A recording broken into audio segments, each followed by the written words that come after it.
toujours été connectée aux mondes invisibles, au monde des esprits, et pendant plus de 20 ans, ça a été l'enfer. Il y a bien plus de personnes sensibles aux énergies qu'on ne le pense. Beaucoup le cachent parce que, en fait, c'est pas très sérieux dans ce monde, c'est pas du tout crédible, et se sentent surtout complètement à part. Moi, je ressentais les défunts, les émotions des autres, la souffrance des animaux, des plantes, l'énergie des lieux. J'avais des rêves, de grandes visions, je voyais qu'il y avait des choses à faire dans ce monde et j'avais beaucoup de créativité, j'avais plein d'envie, mais on m'a vite fait comprendre que c'était pas la peine de rêver.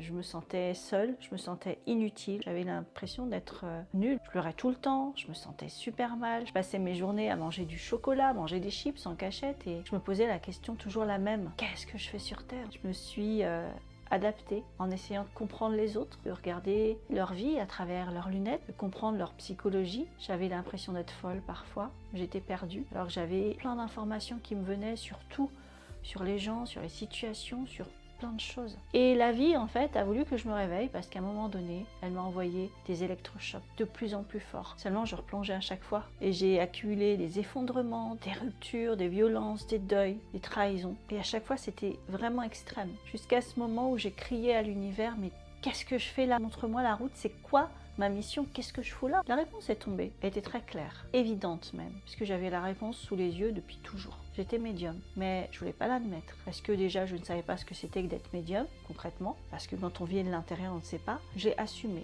Ce jour-là, j'ai décidé d'arrêter de me mentir, enfin. J'ai eu l'audace de suivre les élans intérieurs, même si ça correspondait absolument pas à ce qu'on m'avait appris, à ce qui était bien ou pas bien. À partir de ce moment-là, tout a changé dans ma vie. Parce que aussi ce jour-là, j'ai réalisé une chose qui me porte encore aujourd'hui. Je suis pas toute seule.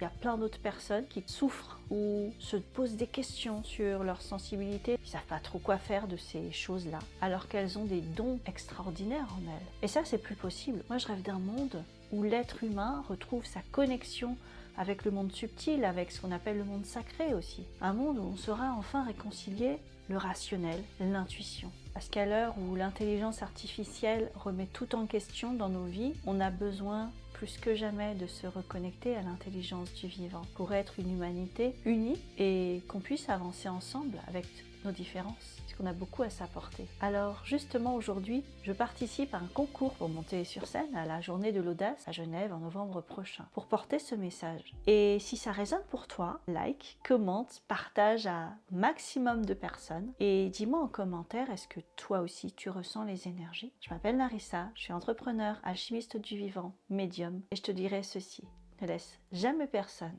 éteindre ta lumière.